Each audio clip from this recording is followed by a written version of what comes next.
Hi everyone! So during lecture earlier today, we were finishing up morphology, and we went through this practice problem in Persian.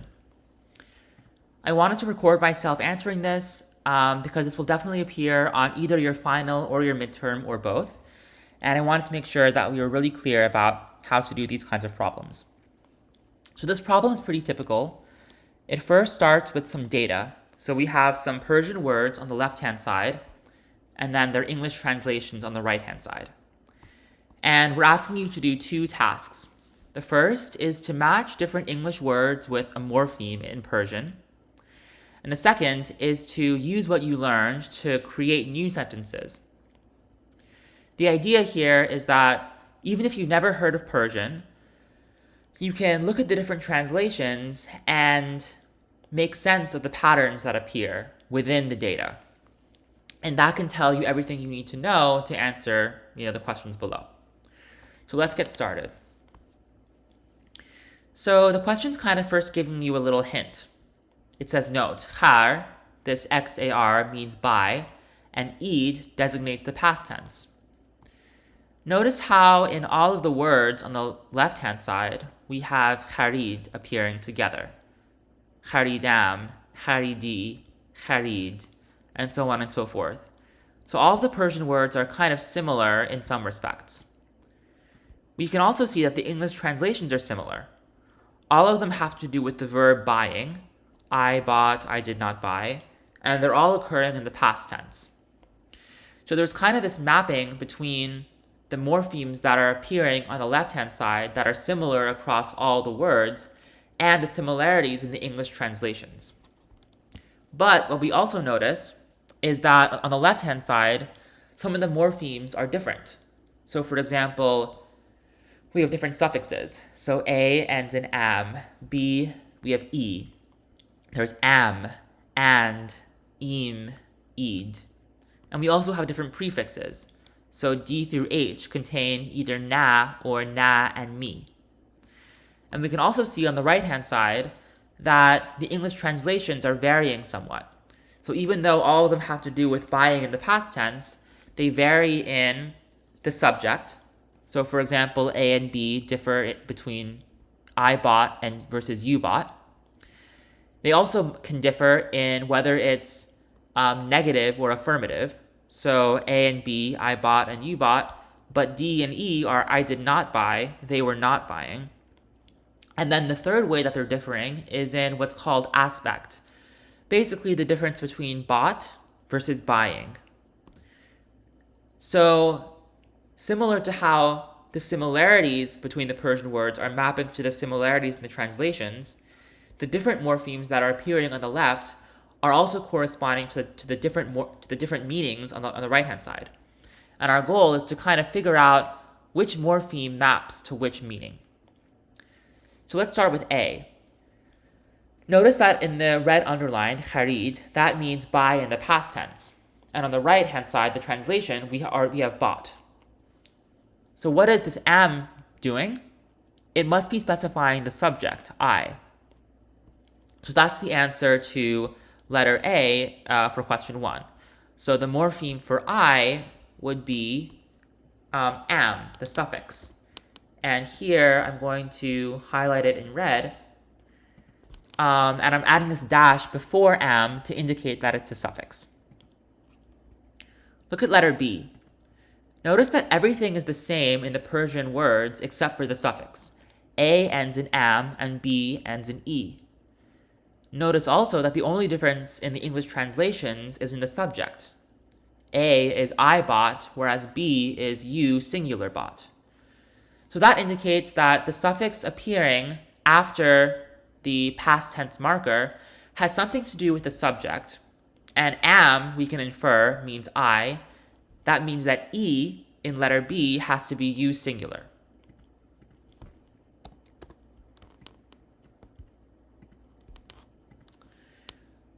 Let's skip letter C and D. Let's go to letter D. So D, notice that everything is the same between letters A and D, except for this prefix na. So A is kharidam, D is na kharidam.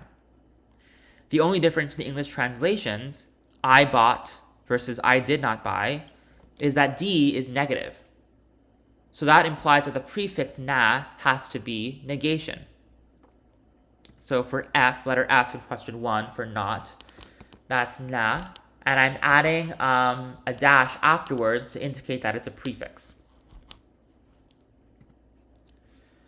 Let's compare letters D and F. The only difference in the Persian words, naharidam, naharidim, is in the final suffix, am versus im. The only difference in translations, I did not buy versus we did not buy, is in the subject. So that means that we probably means im, the suffix im. That's the answer to letter C. Let's look at letter G.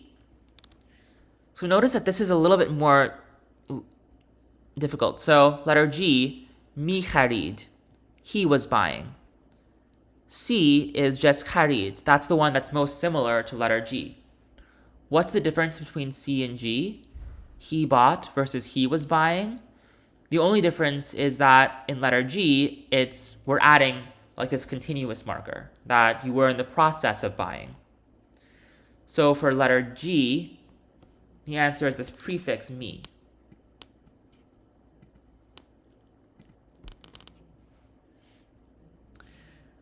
Let's go to letter H. What's the difference between letter G and H? Mi kharid versus mi kharidid. It's in the subject. So G is he was buying, and this id marker would be you plural. So that's the answer to letter D.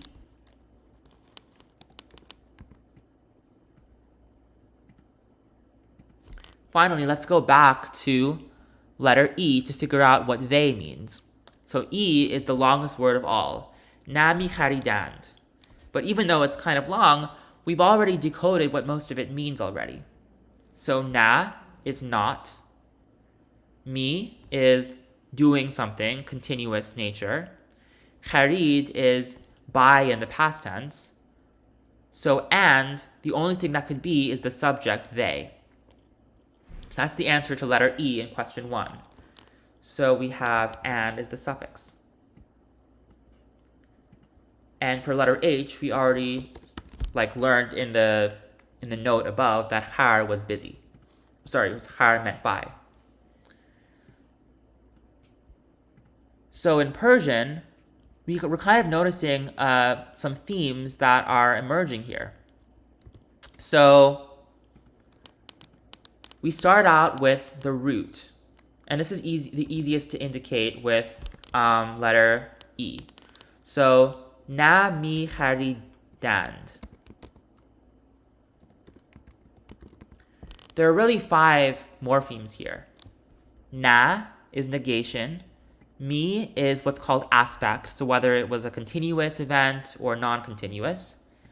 Khar is the root verb, by. Id refers to past tense. And is the subject.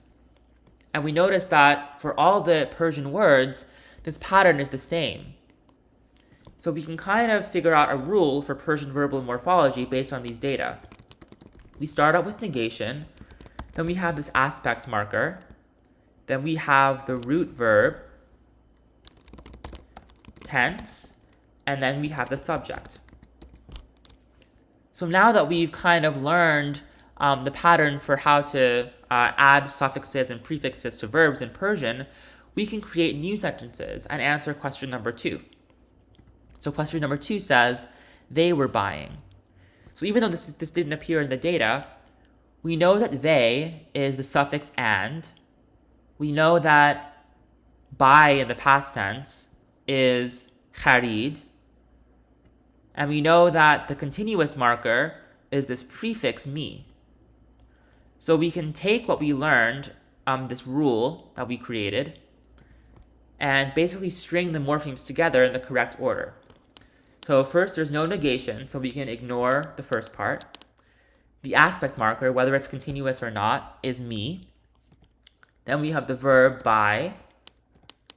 It's in the past tense, so we add id. And the subject is they, which is the suffix and. So the answer would be mi haridand. Let's look at letter B. You singular did not buy. So we can see that we first have negation. That's the first part that comes in. So negation was na. It's not continuous, so we can ignore the aspect part. The verb is har. The tense is id in the past tense. And the subject, you, singular, is e. So the answer would be naharidi. Let's go to letter C. You singular were buying. So there's no negation, so we can skip that. Aspect, so it's a continuous sentence, so we're buying. So first we start out with the prefix me. Then we have the verb for buy, and it's in the past tense, so harid. And the subject is you singular. And we saw before that that was the suffix e. So mi haridi. The answer would be mi haridi. So that's your answer to this question. I wanted to walk through it step by step to show a strategy for doing this that will hopefully help you when you're studying. Feel free to visit me at office hours if you have any questions about this.